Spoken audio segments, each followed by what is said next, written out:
record it as well. Right. Okay. So this is just a 5 quick tips basically to Mhm. help you get your LinkedIn profile seen more by recruiters.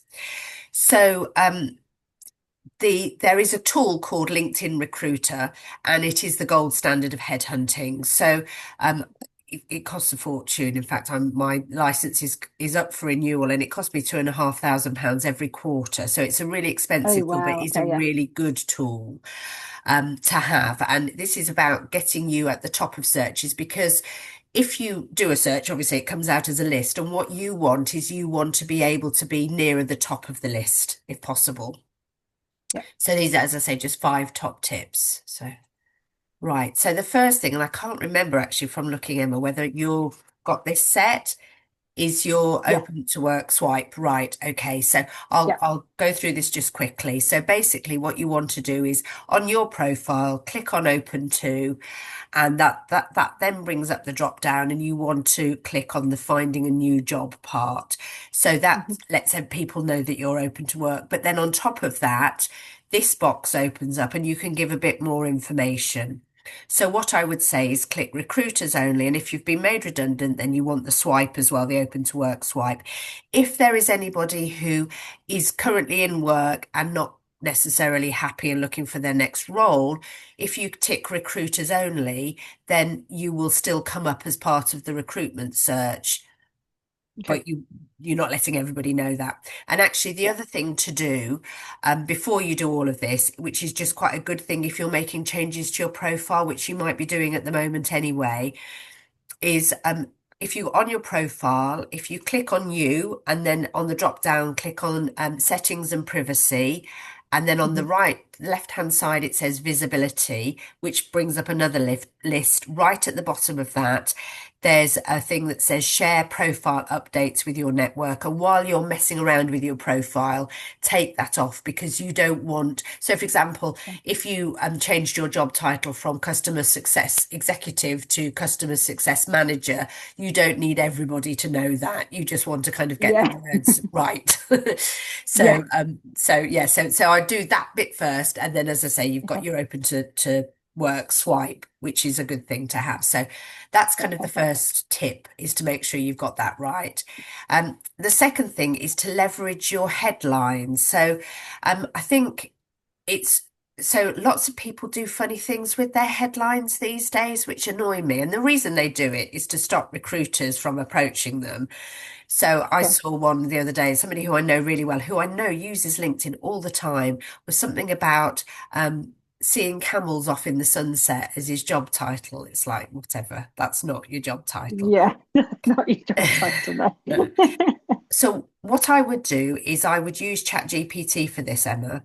So I Okay. would put in what you currently do and what that encompasses, and say that you are looking for your profile headline of about 4 key points, and see what they come up with. Um, Okay. it's just quite a good way of doing it. You want some keywords in there. So, for example, for me, I want people to know that, kind of it's my company. So that's the director bit, really. And then we do recruitment and outplacement. And I've got both of those words in in my profile. So that's important as well. So, and actually, the easier you make it for people, if a recruiter finds you and at the headline can't work out what you do, if Yeah. you come up with a million others, they'll just pass over you. Whereas actually, what you want them to do is to stop and read your details in a bit more detail. The other Yeah. thing that I you go on. sorry, just to pop in. So with my headline, I did put it into ChatGPT. I can have a look at it again. I just kind of chucked it in last week, but mine does say open to opportunities on there as well. Is that useful to have in there, or is it worth taking that out? I would take that out because Okay. recruiters won't search on open to opportunities. When at the back end in the recruitment, the Yeah. recruiter tool, you get your pool of candidates and then they are divided into pots. And one of those pots is more likely to be interested. And then there's another one called open to opportunities, which is as a result of having changed the profile, the point one, if you like. So I wouldn't Yeah. waste the words on that. It's Okay. something to read, whereas actually the computer can read that in other ways. Okay, But perfect. the other thing that I do think is worth doing is having some basic contact details, and I've got my mobile on there. So the reason for that is on LinkedIn, if I'm on the recruiter tool, I think you look great, I'm going to approach you about a job. I can't see any of your contact details. All I can do is in-mail you, which sends you an in-mail to whatever email address you have got attached to your LinkedIn account. And quite often people have email addresses that they might not use very often. So it can be quite a slow process. Whereas actually, if I think you look like a really great candidate, I'll pick up the phone to you. So, Okay. if you're not comfortable with that, you might want to have an email address, but, make it obvious. Just again, it's just about making things easier for people to find you. Yep. So I'd say that. Right. And then point four is so this is about increasing your recommendations to get you higher up that list. So, if I've searched for customer success managers within the East Midlands, you want to be at the top of that list of people. So, and one of the ways to do that is by increasing your recommendations. So go to the recommendation part of your profile and click on the edit and ask for a recommendation. And Yeah. the sorts of people you want to ask are people that you've worked alongside, old managers, people that know you well, really. It's about giving a more sort of rounded impression of you so that people can see that information. Recruiters, it gives them that chance to, oh, actually, she's done such and such, for example, if it's a particular project. Um, and there's a bit of social proofing in that as well. 92% of people trust social recommendations, and therefore that you'll Yeah. seem like a more genuine person. So it's definitely worth doing that. Have you got many recommendations, Emma? I've just got the one on there. I didn't ask for it, but someone left me one, which was Oh. lovely.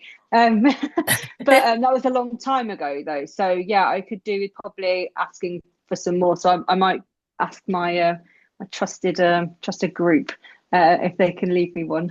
Yes, I mean I'm rubbish at doing it. It's kind of like the bottom of the to-do list, but actually to have Yeah. up-to-date ones is really worth doing in terms of getting you found. And you can always do a quid pro quo as well. So if it's somebody you've worked along, I'll write you a recommendation if you'll write me one.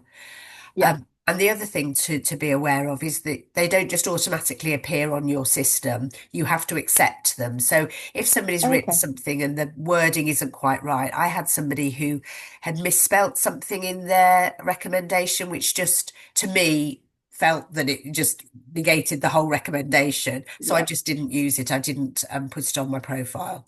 So you can be, Okay. Perfect. you have quite a lot of control over it. It's not that people are just saying stuff about you. Yeah, which is So. good. And then the final point is looking at how to grow your network. So the more people that you are linked in with on LinkedIn, the better. So it's about, so for example, if I was looking for somebody, I would never see, this is on using the recruiter tool, I would never see somebody without a profile picture with only 9 connections. They would be so Hmm. far down the bottom of the list. They just wouldn't be there. So, again, it's about getting that visibility to get you nearer the top of the list. And there are benefits to you as well. So you will see more relevant content to you. So, that's really important. And actually, there's been some work with the new AI tool with LinkedIn that is much more specific about what it's sort of pushing towards you. So you need to get that bit right, obviously. You Yeah. get better visibility of things and more of LinkedIn opens up to you. So, for example, Emma, I think we're first line connections. So that means that you Yes. should be able to see all of my second line connections, not in as much detail, but if you wanted to, Yeah. you could go in and have a look at those. And it's about, just as I say, building that network. And I mean, I will accept anybody who works in the UK. That is my limit. But because I'm looking for work, it's slightly different in Yeah. terms of business development. you might want to just focus within customer success or whatever, but I really wouldn't be too fussy about it. Keep it as open as possible. Yeah, I have been going around and connecting with people just randomly, whether they be recruiters or people who are writing things I resonate with, just connecting with those. So I'm making more like kind of likes and commenting on things. So I'm trying to do a little bit more of that. But yeah, there's obviously more opportunity to do that too. Yeah, it is. It's just a good thing to do, and Yeah. actually that bit about the engagement piece. So, and I try and do it. I mean, it's one of those things. I'm not great at doing it, or I'm very good at doing it. Is going onto my feed and commenting and liking and reading stuff that people are putting out Hmm. because it's that engagement that will get you more visible within the platform. Yeah. Okay, so that's it really. So those are sort of the points. So next week I'm looking at networking and social networking and what things you should be doing in terms of so who you would be following, for example, Emma, and kind of looking at how to do that networking side online to help you find your next job. But Yeah. I run kind of these across a 12-week period. Every third week is a Okay, drop-in great. clinic. So if anyone has a CV they want me to look at or a particular question, I'm always around at this sort of time for that. But yeah, that's the timetable. So the week after it's the drop-in clinic, and then after that we're looking at interview questions and the sort of things that you might want to or might be asked. Okay, fab. Yeah, I've got another colleague who I used to work with a couple of jobs ago. He's also job searching, so he couldn't make today's session. But yeah, I'll let him know that these sessions are available as well for him to come along to. Yes, I mean I'm very happy for it's always more the merrier, it's I'm happy to do that. So just work out how to Perfect. did I record it? I thought I'd recorded it, but I've lost the button. Yes, that, Yeah, it's at the top.